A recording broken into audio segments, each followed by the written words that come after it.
recording. Dr. Cruz, did you want to introduce Dr. Baduri to the rest of the class? Yes, absolutely. Hi, everybody. Welcome to today's session. And thank you so much, Sriyoshi, for being here. Dr. Baduri, I should say, absolutely. But we have known each other for about maybe 4 or 5 years when she was doing her PhD in engineering education at Virginia Tech, and I was just starting. She was one of the most welcoming people back there when I was like you guys, right? And I will say that Dr. Baduri probably has one of the coolest jobs outside of academia. She manages global people research and analytics at McGraw-Hill. And she leads research leverage of employer data, and she works with data from people for 45 countries. McGraw-Hill is a big company, and she likes, or I think, correct me if I'm wrong, that you are working on ways to generate data-driven insights and policy decisions that will inform policy decisions impacting effectiveness, organizational effectiveness, culture, and talent. And I will say also that she's very passionate with elements about inclusion, gender issues within engineering education, and so on. So I will leave the room for you to work with us, and thank you so much. This is a very interesting way of finding ways to communicate your research, communicate your insights, communicate your data with especially non-engineering education colleagues. I think that's one of the most important skills that we need to develop. Without further ado, please welcome Dr. Baduri to our class. Thank you, and thank you so much for the introduction, Dr. Cruz. So he has been such a great support at Virginia Tech. In our department, we were really close with an engineering education, and we were part of the same research group also, so bouncing ideas off of each other. So we've really seen each other's visualizations also improve and get ready for publication. But I'm really excited to be here and talk about visualizing data. So just to repeat, I guess, and introduce myself again, but I am Sriyoshi, and I currently lead global people research and analytics at McGraw-Hill. Some of you may have heard of McGraw-Hill. It's a publication house moving towards being more learning sciences, educational analytics organization. We have been around for about 100 years. We have presence in 45 countries across the globe, and we have about 5,000 odd employees across those 45 countries. So medium-sized organization focused on education. But my role isn't really on the education side or the product side for McGraw-Hill. It's more related to the people who work at McGraw-Hill. So I lead global people research and analytics, which essentially means that I use data from employees. So data such as demographic data, survey data, employee satisfaction related data, how they are learning, developing, all their life cycle, employee life cycle, the data that we collect through the different stages of an employee's association with McGraw-Hill or beyond. I collect all the data and I analyze them and help the senior leadership team make decisions. So for example, with the pandemic right now, one of my main projects has been to really understand how people are feeling with productivity, working from home, what are the challenges, what resources they may need, and how can the organization support the people better. So that is an example of one of the projects I'm working on currently. Another project that I'm really passionate about is looking at the gender pay gap. that exists within the organization and external to the organization within the industry in general, and really looking at, what are the factors, which roles this pay gap may be really apparent in, what is the gap, how long will it take for us to, solve for the gap. So problems like that really fun. I find them a lot of fun problems to be working on. So enough about myself. I'd love to get to know all of you. We are a small crowd here, so if you're comfortable, I'd love to hear, your name, one unique or fun fact about you, and then what you are looking to gain from the session. So why are you here? Does anyone want to volunteer? I can go first. Okay, great. Saoirse. So I'm Cheryl Bodner. I co-teach this class with Juan. I've been at Rowan for, this is like the 6th year. Yeah, the 6th year that I'm at Rowan now. I taught at University of Pittsburgh for 2.5 years before I transitioned over. One unique fact, and I think I've shared this with the group before, but I did synchronized figure skating back when I was in Canada. Wow. And actually competed at a provincial level. So that was fun. 25 skaters on the ice trying to coordinate. And what I'm looking forward to gaining from this session is I've played around with visualizations, but I don't know that I always do a very good job of doing them effectively. So I'm kind of looking forward to gaining some insight and new suggestions about how to do that. Perfect. Who wants to go next?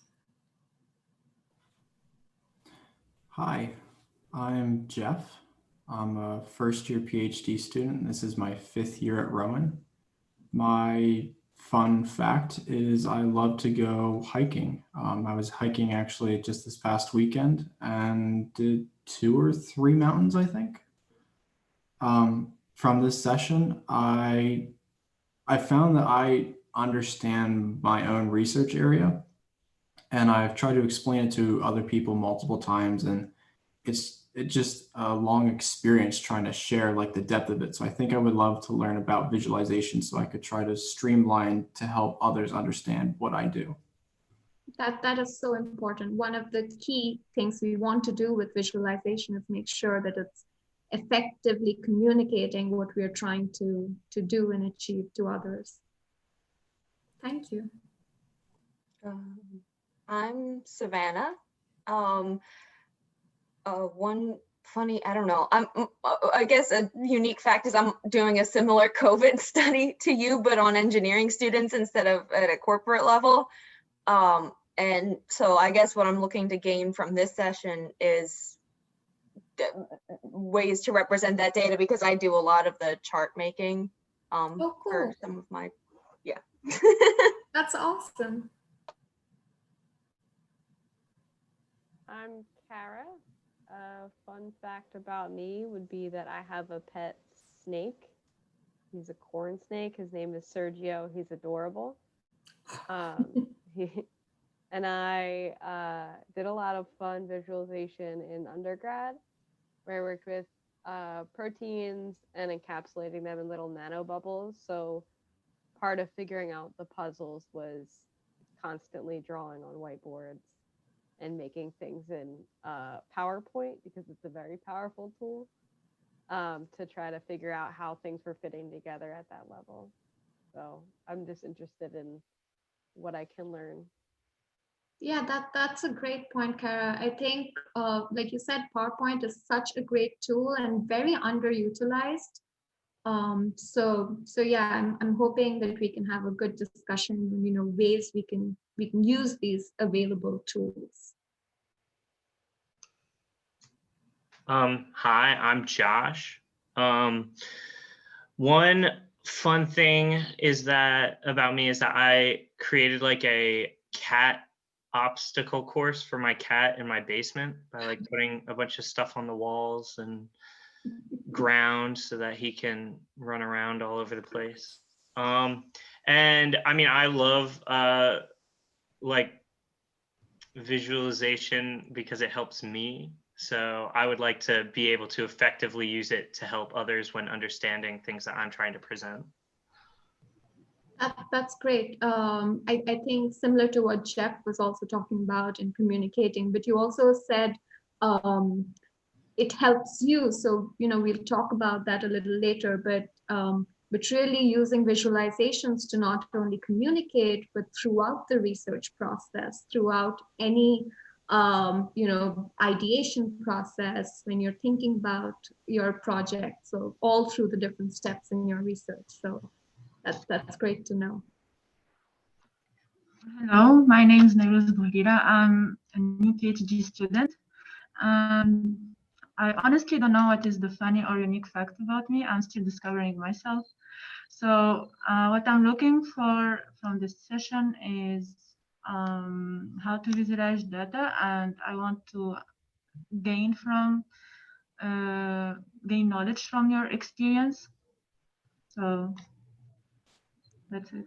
That's great. So perfect. So that's a good segue into really our presentation, but also I know that we're only meeting for 75 minutes today, and that's a short time for us to have, to really go deep into data visualizations and all the possible tools.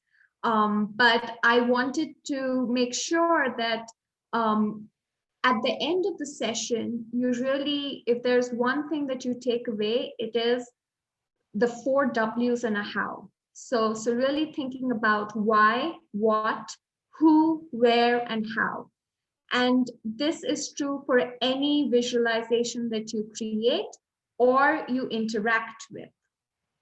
So with that, I wanted to really present this slide on why is data visualization important.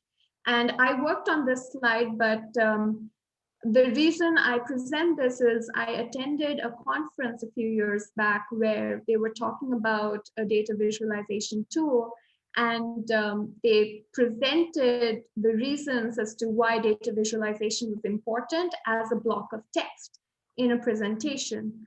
And it was really interesting to me because the speaker was speaking about the impact of visualizations and the impact of communicating effectively. So what I did was really just take whatever the person said and then break that down into, more image related or visualization heavy point, just to make sure the point gets across. And of course, this is more for the medium of presentation. When you're writing or when you're presenting or using data visualizations in an article, you do need to have the text.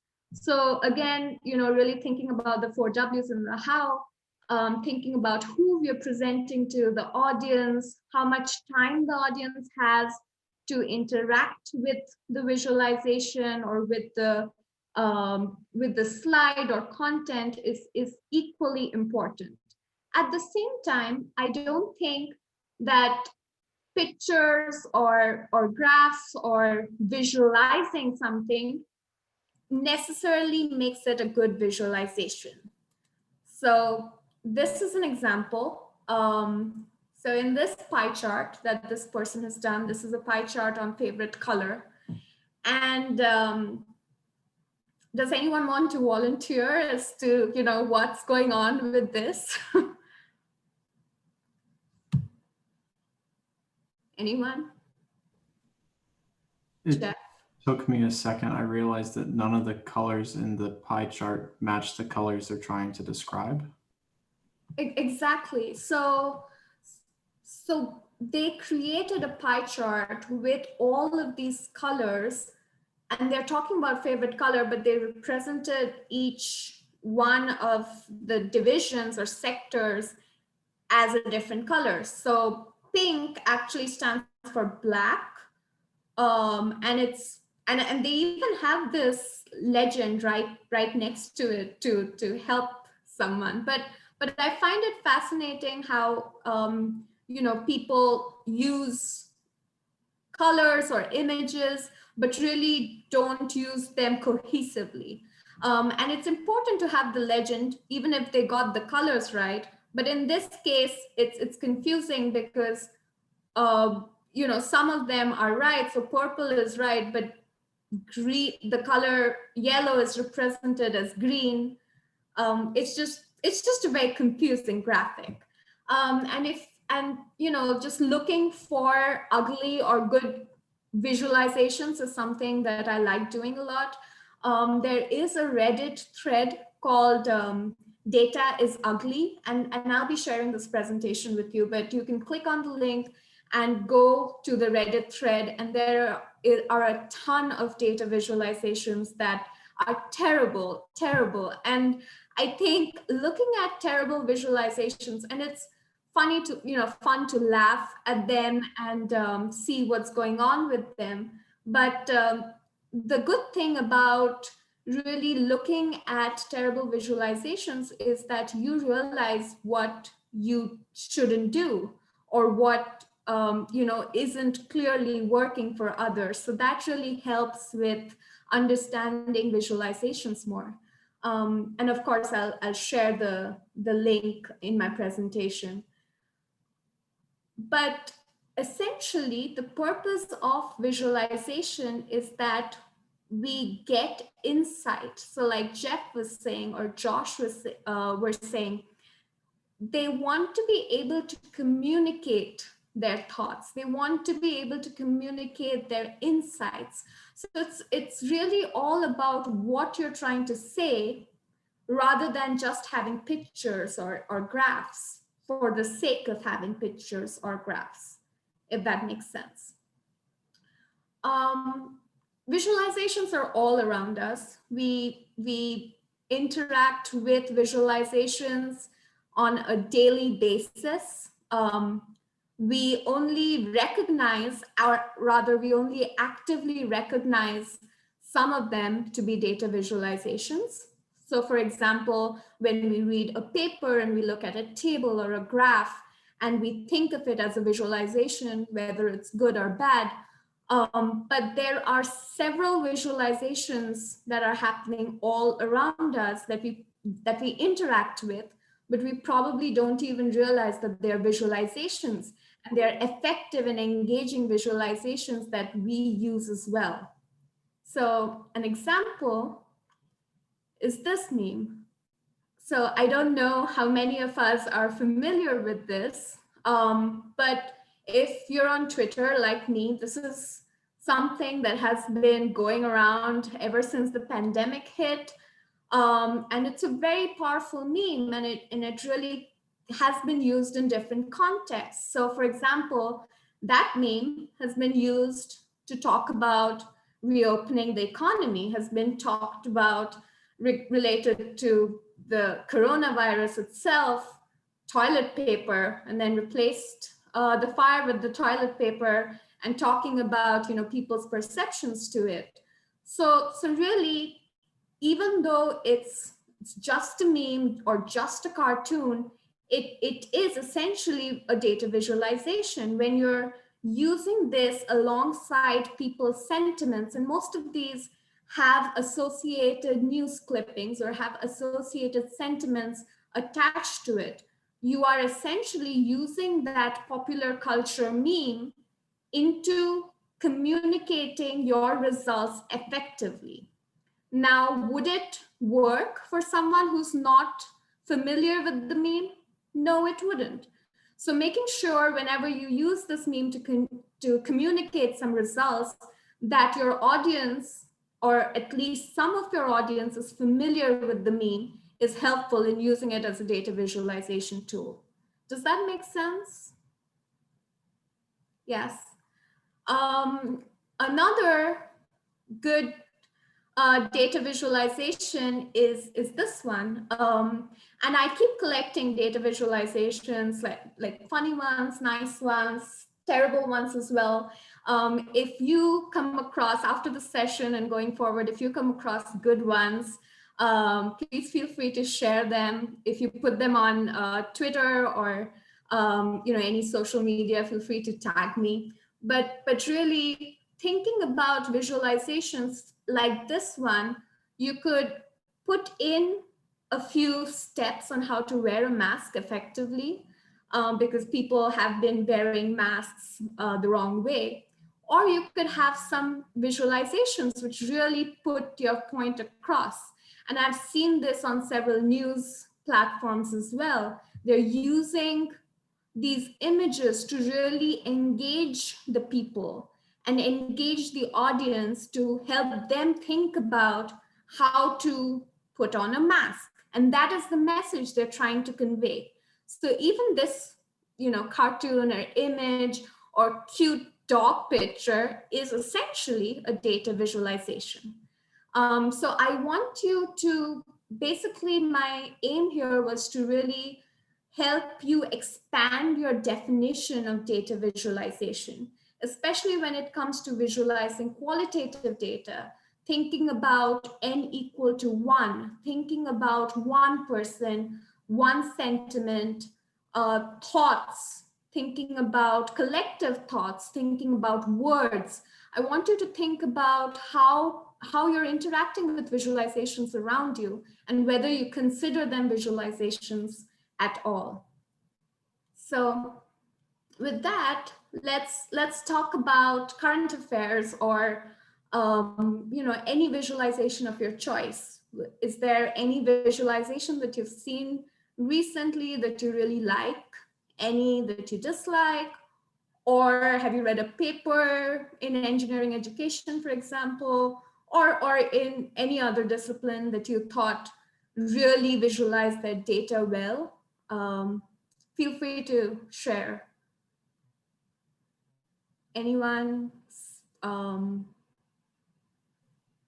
saw one recently on the converse of the website that you shared, the Data is Beautiful subreddit, where they had the coronavirus cases by state, and it was a 3D bar chart where the map of the United States was like tilted, and you can see the bars coming out of the states, and they provided it normalized to the population and then not normalized, and I thought that was incredible. I think I know which one you're talking about, and Data is Beautiful is amazing, a great thread again to follow. It gives you everything that you should do to make your data engaging. But really 3D graphs like those are very impactful sometimes, especially like you said, Kara, they were normalized, and that really tells you a lot about your density or normalized to population density and how the cases have been, across regions. So that's a great one. Thank you for sharing. Anyone else?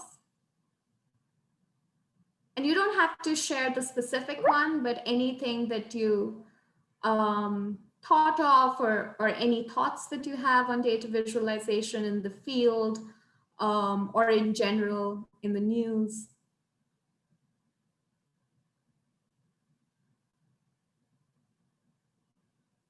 Oh, I like it when they show you two graphs to compare and they're like, look at how much worse, how much more, fluctuating this one is when the scales are entirely different. Yes, absolutely. That is so annoying.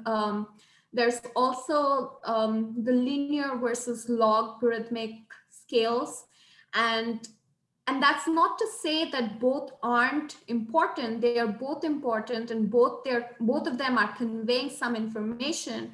But you have to be really careful as to which one you're using to, or which one you're trying to use to put forward a point or support your argument. So it's very interesting how people essentially manipulate data and visualizations to really fit their story. So yeah, great point, Savannah. So those were really great. Anyone else before we continue? No? Okay. So I think those were really great examples. I know none of you talked about the elections, but I thought I'd share a few visualizations. So I'm sure all of us have probably seen this on and on the news channels or anywhere that we've looked at for the past couple of days. What I find interesting is how many ways the same data has been visualized. And through the next couple of slides, I'll show you for the same data set, essentially it's the same underlying data, how people have differently visualized the same data to put forth their point.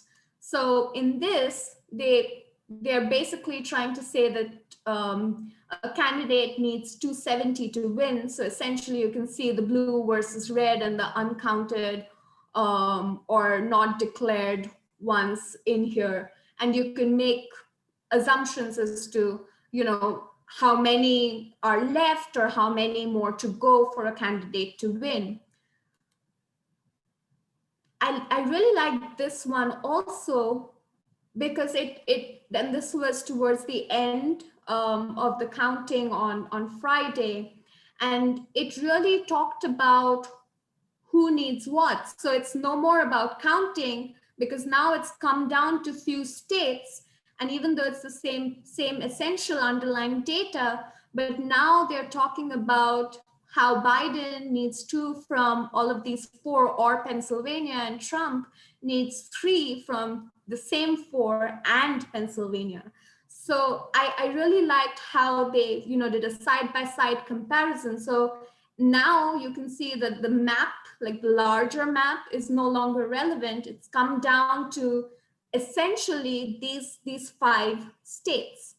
So very powerful visualization and talking about, you know, how the election results are going to go based on how these states are going to vote. This was also something, and they're all linked. So I'll when I send the presentation, you'll be able to see the underlying data, but or rather the underlying news article. But this was another very interesting visualization, and you could really see the person broke it down or broke down the electoral map by how it would look like if only women voted, or if only men voted, if only white women voted. So so really they are trying to get a point across, obviously. So but it really supports their conviction or their hypothesis, and really is a powerful visualization. Again, it's the same data, it's the same underlying data. And if you think of it, and whenever I'm thinking about data visualizations, I think of it as maybe an Excel spreadsheet, you know, or maybe it's some interviews that you've collected, some transcripts that you have, but it's essentially the same document that has been used in all of these different ways to really capture what's going on and put forth their point. In this case, it was that if people of color were the only ones voting, then this is how the electoral map would look like. And they really get that point across. So essentially that is what you want to do with your visualizations, to really get your point across. There are so many different ways of using it. And finally, I really liked this data visualization as well. I don't know if it's apparent, but you can see they've written "land doesn't vote, people do." And essentially what they did was take the map, the red versus blue state maps that we've seen on the first slide that I shared on the elections, and broken it down by the popular vote count, essentially. So I thought this was really great as well, because, you know, we're so fixated on the red versus blue states, which is an important visualization in its own right. But when you're thinking about popular vote counts, for example, this again is a great way to visualize the data and put forth the point that Biden may have won the popular vote, right? So if someone is trying to state that, this is a great way to emphasize on that point. So my takeaway from the election has essentially been that you can have the same underlying Excel spreadsheet, but depending on the story that you're trying to say, you could use that spreadsheet to really emphasize on what it is that you want to say based on slicing and dicing the data. Another last visualization, this I found was very powerful, was the first woman vice president. So they put up pictures of all the males who were vice presidents before Kamala is going to come in, and just, you know, compared the two. So you can really see that stark, you know, predecessors, the stark difference is she's the first, and it really drives that point across when you're able to see this visually. So some really powerful, very, very impactful data visualizations are out there. And I encourage you to search for them and interact with those. And as you interact, really think about, again, and I'll keep coming back to the slide, but really think about, why is this data visualization important? What is it that is making this visualization effective? Especially if you're engaging with it, you want to think about why you engaged with it. What is it about that visualization that drew you to it? Then who is this being created for? And think that really helps you also to think about your audience as you think about creating visualizations. Then where will the visualization be presented? So is it going to be part of an article, or is it going to be more of a presentation? Is it a small presentation for a group? Is it a large presentation in a huge auditorium? Is it going to be presented over Zoom? So all of these considerations into play as you think about data visualizations. And using all of these W's, you then think about the how. How can I create this? Once you have an idea of who you're creating it for, why you're creating it, what you need to create for it to be effective, and where it will be presented, you can then use that to put together your how to then create the visualization. And it's a short time to really go into much detail about visualizations, but let's do an activity to really get our hands into it. So on a piece of paper or on your devices, whichever you're comfortable with, let's take 5 minutes or so to really write down your skills. And skills could be anything. If you think of yourself as a great qualitative researcher, you're good with time management, leadership, etc., whatever it is.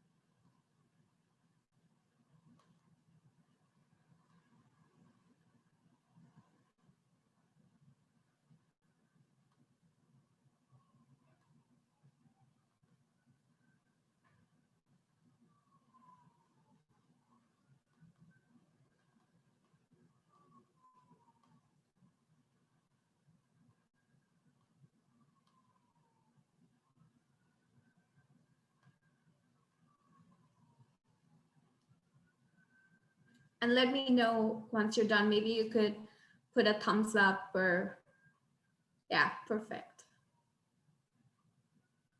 Okay, great. We have 2. And I can't see Josh. So Josh, if you're done, you could just let me know on chat. And I should also probably look up chat because I've not. Oh, Kara, thank you for sharing the data. It's beautiful link. Others can look at it.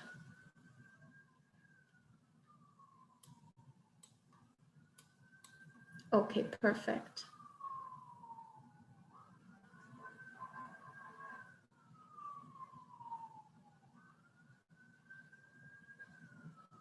Okay, Josh is ready. Everyone good to go? Okay, perfect. So now that you've written down your skills, I want you to use those skills to sketch a quick visualization.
I see people looking up, so I'm guessing that you're done.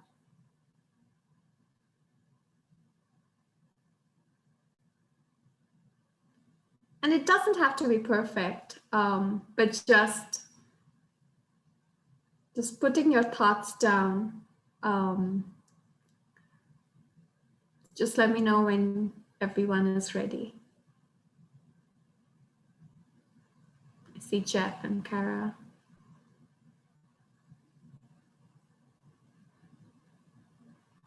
Juan as well. Savannah. Perfect.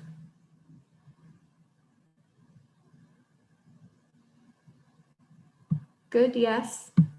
Okay, so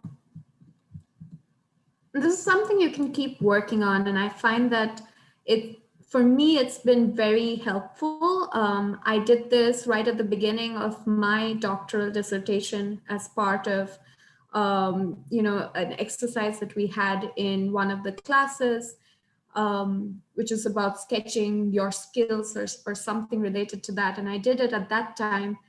And recently, not recently, well, at the beginning of the pandemic, I was sorting through all of my files at home, and I found that visualization, and I was like, oh, wow, none of the skills that I had on there, or none of the research interests that I had on there were, things that I'm working on right now. But what I found interesting was the thought process, and how those skills or those research problems that I was interested in back then, how they have grown to be my current research interests. So it's always great to keep repeating this exercise and then revisiting it every few years, just to see how you're growing and what skills you're acquiring, what directions your career is taking you, and your interests are taking you. But with that, does anyone want to share their visualization? And if not, if you don't want to share your visualization, let's just go around and talk about your thought process. What did you think of as you were working on this state of visualization? Obviously, there's no wrong answers. So feel free to hop in. Who wants to volunteer? We will be coming to each of you. So who wants to go first? I guess I can. I wasn't very creative. I just oh no, my background is going to be annoying, isn't it? Yes, of course. Oh, hold on. Go away. Go away. Okay, somebody else go while I figure this out. So my thought process and the difficulty I had was that some of the skills I didn't think they were easily visualized. I was doing a lot of stuff that's computer based. Like I can code pretty well. I can do a data analysis with a spreadsheet, and I write on my computer, and I'm like, do I just draw my computer screen? What do I do here? So I tried on a couple here. So like I have two different computers. One's for data analysis and writing. I also have like a pen here. So I thought it was tricky because I was like, I think I'm okay at these things, but I don't know how to represent these tasks. Right.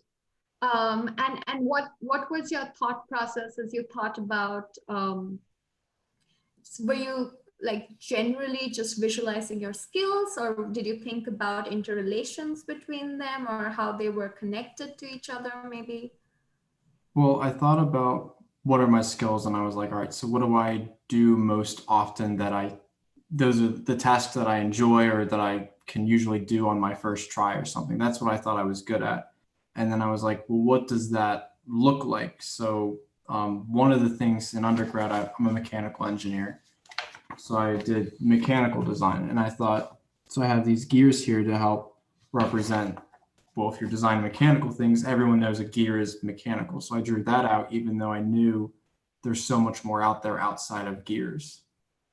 Right. No, but I think that's a very very strong representative icon to use for mechanical engineering. I also have my undergrad in ME, so I've used gears as an icon to represent my background. So when I sketch my timeline, for example, and I'm talking about my growth from ME and mechatronics to more of engineering education and then people research, I always put in little gear icons to show that I was in mechanical engineering. Did I work on gears? No, I didn't, but it gets the point across. And like you said, it depends on the audience. If they want to get into detail of what ME related stuff you worked on, you could go into detail with them. But for the most part, most of us associate ME with gears. So yeah, that truly works. Anyone want to go next? I mean, I figured this out. So Okay. like, I did like domestic skills with no use, and then like actual technical skills. So like for technical writing, I wanted to get across technical. So like you put a little robot in there or something, and then like a pattern thing that everybody would kind of just get at the first glance.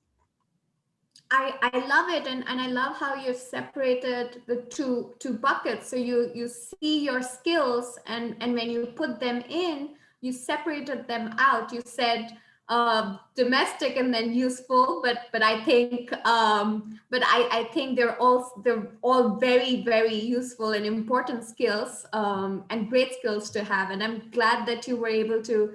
I see that you've put a bucket or a border around each group. So yeah, that's a great visualization, and that really helps me get an insight into your thought process of how you're grouping your skills and how you think about your skills as an individual. So great job.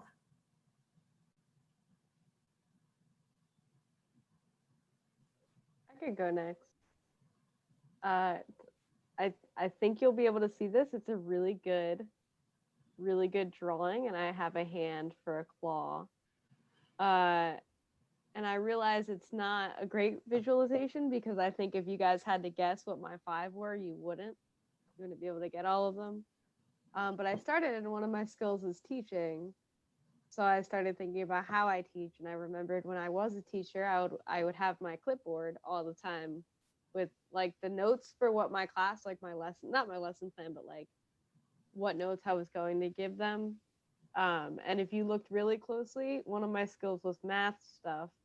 And I should not have put that because I did mess up the equation for the speed of light. But I did draw a bunch of happy faces for my students because they were taught and communicated. That is really engaging, and you said that you think it's not a good visualization, but I think it's great because really thinking about this audience, right? You're presenting your skills to this small group, and you thought about teaching, and you went back to think about the clipboard and how you're carrying that around as a teacher, and you drew that. Now, if you just presented the clipboard maybe at a presentation or as part of an external event somewhere, maybe it wouldn't have been a strong visualization there. But in this group, it allowed you the opportunity to elaborate on it. So people are intrigued. I was engaged. I was like, that looks like a clipboard. I wonder what's the story behind that. And that gives you an opportunity to elaborate on it.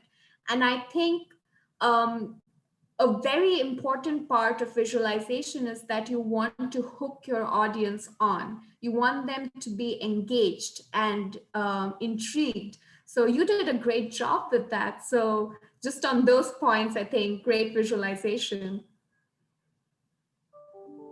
Anyone else? Josh? Yeah. So for me, I kind of had a very hard time figuring out what I was going to do. Cause like I'm not good at like making visualizations, specifically like drawing them, because I'm not good at drawing them. So I basically just used a bunch of stick figures. And I said like I'm pretty good at like communication and like working in teams and stuff. So I just drew a bunch of stick figures. I'll try showing it to you, but like I'm using like very thin paper with writing on both sides. So I don't know if you'll be able to see anything, but there's just like little groups of stick figures. I see some stick figures, yeah, and I think so like you said, you don't have to be, you're not comfortable, sketching or thinking about your drawing your skills, but you're thinking about how you could effectively communicate or translate those words into visualizations, and that is an important thing. And this doesn't have to be perfect, because you spent less than 7 minutes working on this visualization. Obviously, when you're working for higher stakes presentations, you will be spending more time, you will have more resources, so you won't have to rely on your own sketching skills to communicate a point or put it across. But the important part is that you're thinking about what it is that you're trying to communicate. So, or who you're trying to speak to. So all of those are, underlying questions you're thinking about it. Those are the important bits in this process. Who wants to go next? We have 3 left. I can go next. Okay. So I'm not good at drawing. That's the first thing I will admit. But I did try to come up with like a unifying, so I guess similar to Savannah's approach, except I didn't have separate like clusters, but I had like a unifying circle to kind of show that all the skills came together. And then I guess I kind of grouped different pieces based on how I felt that they belonged to each other. So like I had a bookshelf to kind of show organization, because I was trying to think of like a structure that like, oh, if I put like all the books that have sort of stripes or colors in this area, and then these ones are in different colors, then maybe people would associate that with being organized. I used glasses to kind of show like visionary and trying to look into the future.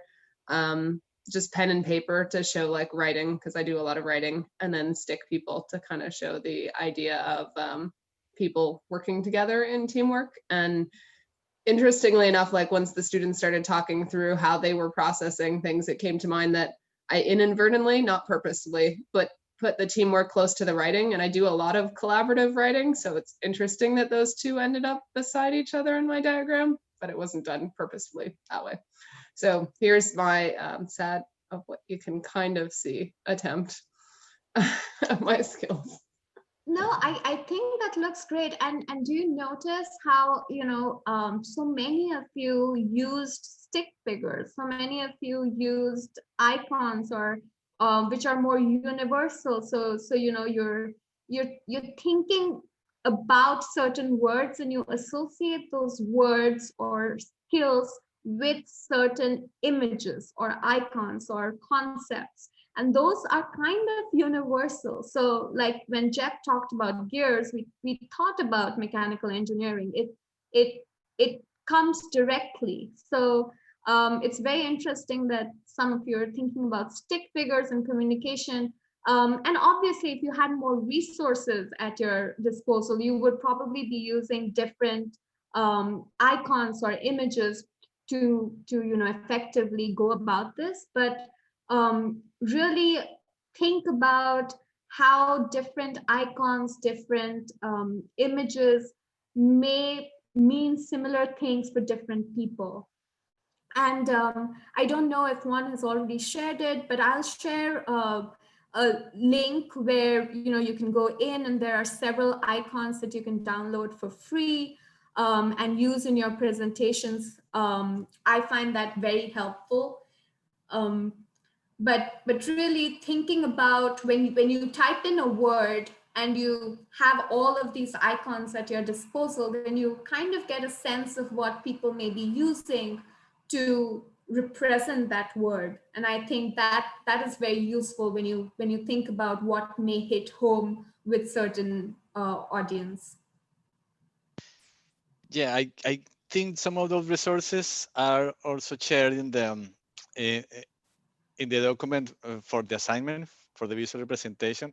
But if you have more, we could add them, absolutely. Perfect. Juan, do you want to go next? Yeah, I want to go next. Yes. So let's say this. I probably am the least multitasker person that you will know. I cannot walk and chew at the same time. So I was when I was thinking what to write here, what to draw here, was more about who I am instead of the professional skills or something like that. So I came up with, let's see if I am showing you this properly. I don't know. Let me see. I probably need to check myself and check. No. I need to do the same thing that Savannah did actually. Let me give a minute. That can be quickly. No video, choose zero. Okay. That's very interesting. I've never Yeah, thought about that, about how. right. This Oh, one. Yeah. So I put some words and also some images here. I think I'm focused, maybe too focused sometimes.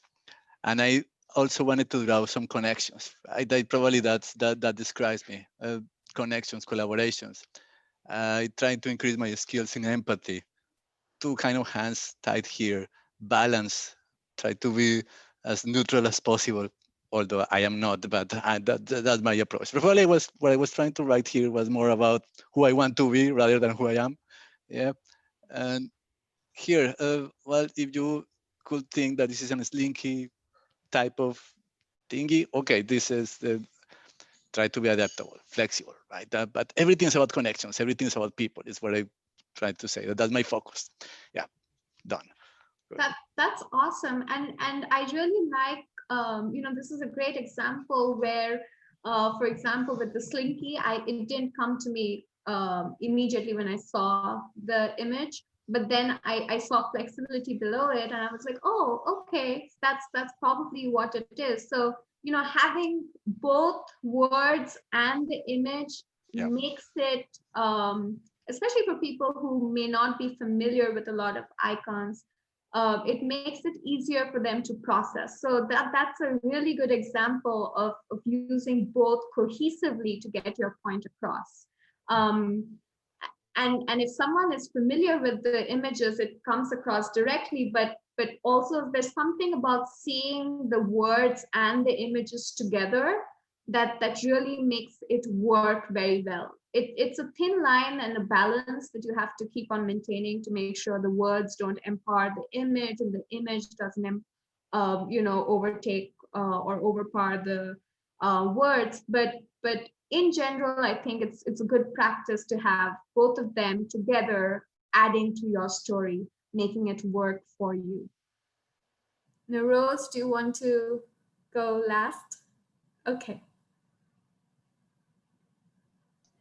Okay, so one of my skills is communication, and I really want to be good in communicating with people.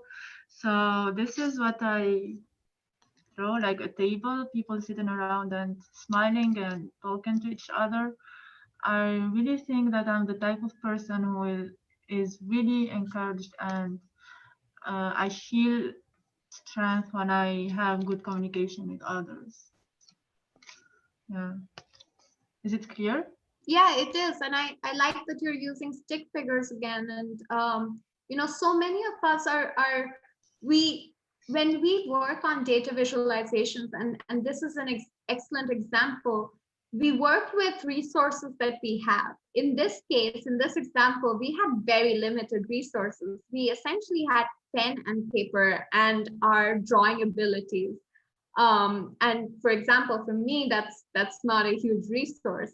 But you use what you have and you make it work. So whether it's just, using gears to depict something as broad as mechanical engineering, or using stick figures with little bubbles coming out of their heads to talk about communication.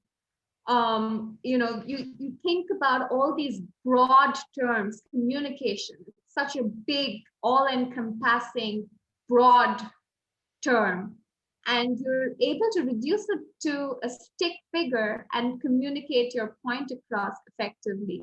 So I find it very interesting how we make data visualizations work for us based on the resources that we have.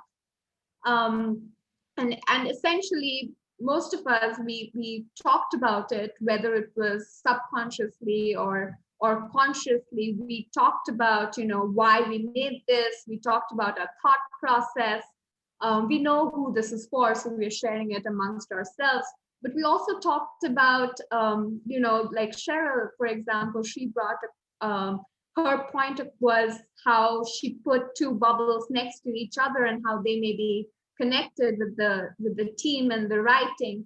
So often when we come across visualizations or we create visualizations of our own, there are sometimes insights in those visualizations that we may not have intended when we began creating the visualization. So we usually start with a blank slate and we have an idea and we use all of this framework with the 4 W's and how to actually create a visualization. It is important once you've created the visualization to go back into it. So taking some time away from it and then going back into it to really see what is it that we communicated and what is it that it's saying to us, and then sharing it with multiple people. So like when Jeff talked about his gear, he said, does that make sense? And he was essentially asking all of us if gear works for mechanical engineering. And that is something that you can do with data visualizations, is when you've worked on a visualization, use it to, or rather share it with others, share it with your colleagues, share it with a sample of the population that you're going to present it to. So for example, if you're working on your proposals for your dissertations, you can share it with someone on your committee, maybe your chair. You share it with the person and see, is it making sense for them? Because if it's making sense for 1 out of 4 people or 5 people, chances are that it's going to make sense for the others in that group. So the more people you share your visualizations with and get feedback and then use the feedback to rework the visualization, the better your visualization is going to be over time. And I really like this quote by Edward Tufte, and he's regarded as the father of visualization, essentially. But he talks about how graphical excellence, and he talks about graphical excellence, but I think any visualization really is that which gives the viewer the greatest number of ideas in the shortest time with the least ink in the smallest space. And essentially, if you read this, what it speaks to me, for example, is really making best use of your resources and conveying something that is impactful and engaging. So with that, we'll just go through some examples that I have. And I wanted to focus more on qualitative side, on the qualitative side more, because I know you have more exposure to quantitative data visualizations. But thinking about interview data, for example, it's important that you think about what you're trying to visualize. Thinking about, for example, if you're presenting at a conference and if you're presenting data based off of interview data, you could think about presenting individual comments that are most representative of what you're trying to talk about, or what your results say from analyzing the data. Or you could even look broadly across groups and look at themes, look at interconnections. You could maybe do something like concept maps or word mappings to really see how the different words or how the different sentiments or topics or themes, whatever you're looking at on the basis of the interview data, how they relate to each other. So these are some ways you can think about in terms of interview data. This morning, I had a presentation where, so like I'd introduced earlier, At my organization, we have about 5,000 odd employees across 45 countries, and we wanted to create a survey with an open-ended response to really understand how people are doing currently, given the pandemic. So we collected responses, and we got about 3,000 responses, paragraph long, 3,000 paragraphs essentially for us to go through. And that's a lot of data. So what I did was I used natural language processing, which essentially takes the data and it breaks it down using algorithmic lenses. But what I wanted to make, or rather what I wanted to emphasize to my audience this morning as I was presenting, was that we also did a follow-up qualitative analysis. So I really wanted to emphasize that this was not just an algorithmic thing, but more of a mixed methods approach to looking at the data. So I added this image or rather I added the slide right after this one to really put forth my argument about how I was augmenting the findings from the algorithmic side of it with a human intervention, or looking at qualitatively analyzing a sample of the 3,000 odd comments that we received. There are several examples of how you can make visualizations work. This is another example from my work. I essentially, like I was saying, using specific comments, we had several comments submitted, but this is one that really reflected what employees were facing or feeling based on my data analysis. So I decided to use this as a representative comment in this slide. So essentially it tells you, the percentage of how they typically travel, and then also emphasizes on the reluctance or the current reluctance that employees may have to travel by air.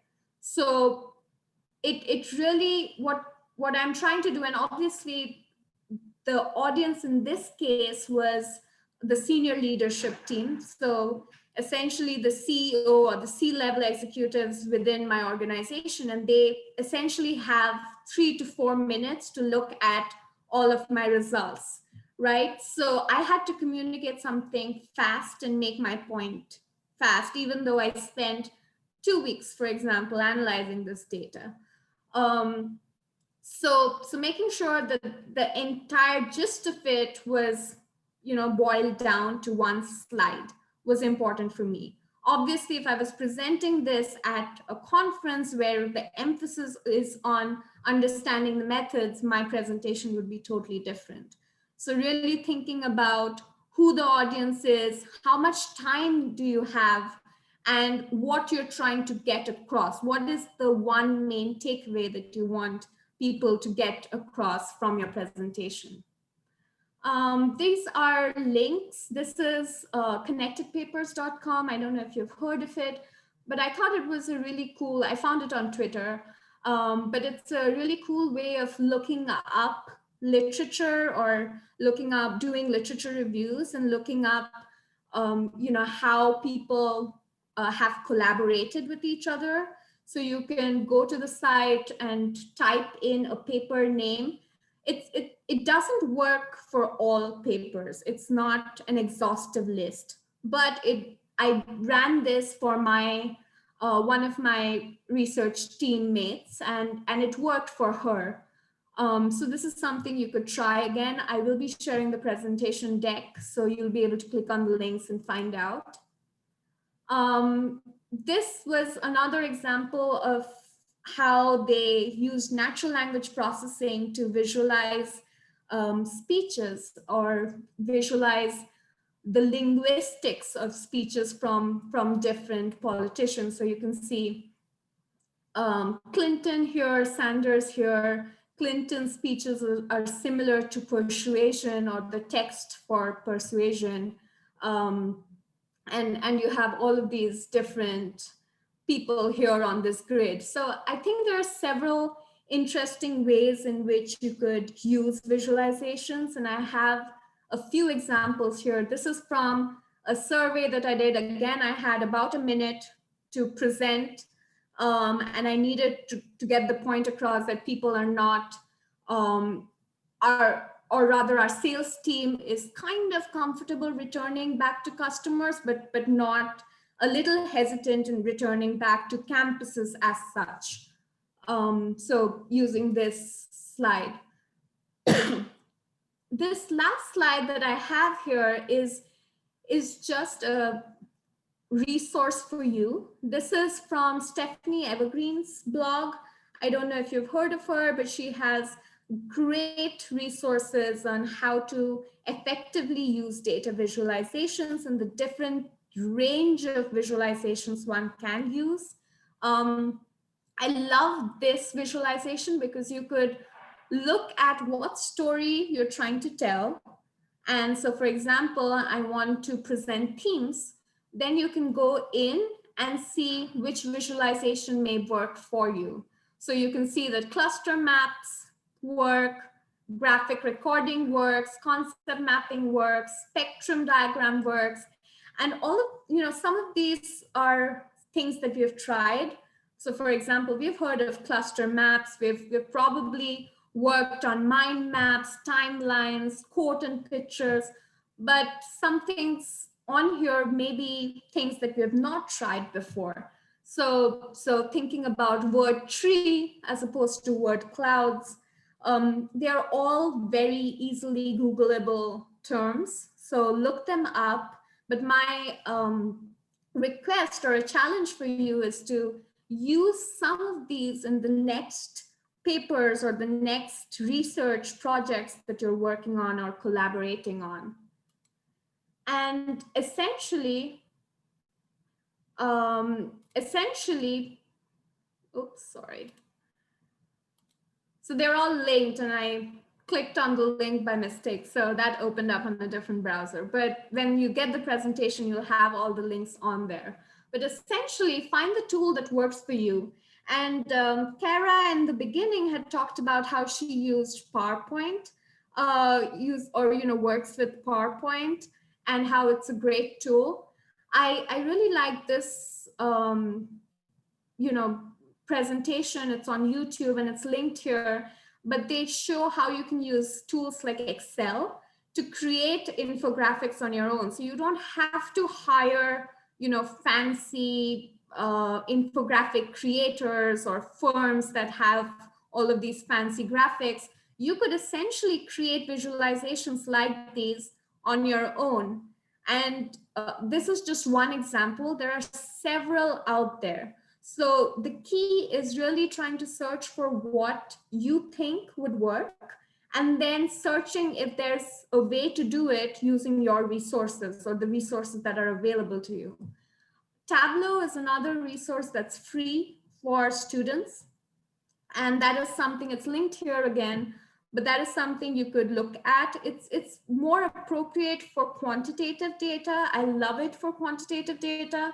Not so great for qualitative, but again, that is something you could play around with. Maybe if you want to look at word maps, those kind of frequentist approach to qualitative data, maybe this could be your go-to tool as well.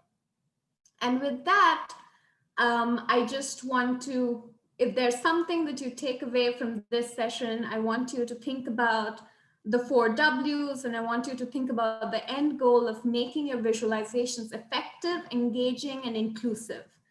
And I'll share a list of, I think you already have it in your assignments. There should be a link of all the resources that will help you as you go about this journey.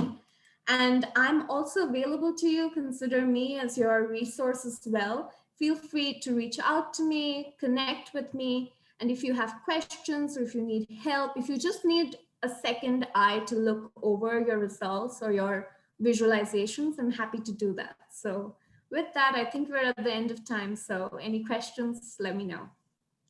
Thank you so much. We really appreciate it. If we can give her a round of applause for coming out. Thank you. So I know we're out of class time today, but similar to when we've had other guest speakers, if you have any questions that you would like to pose to Shiroti, please feel free to email them to Dr. or to Juan or myself, and then we can pass them on to her and get her feedback on it. But thank you so much for your time and a really engaging presentation. It was really interesting. Thank you. I had a lot of fun. And good luck with all your visualization efforts in the future. Yeah, this is great. Thank you so much. Have a great rest of your day. Okay, bye. Bye. You know?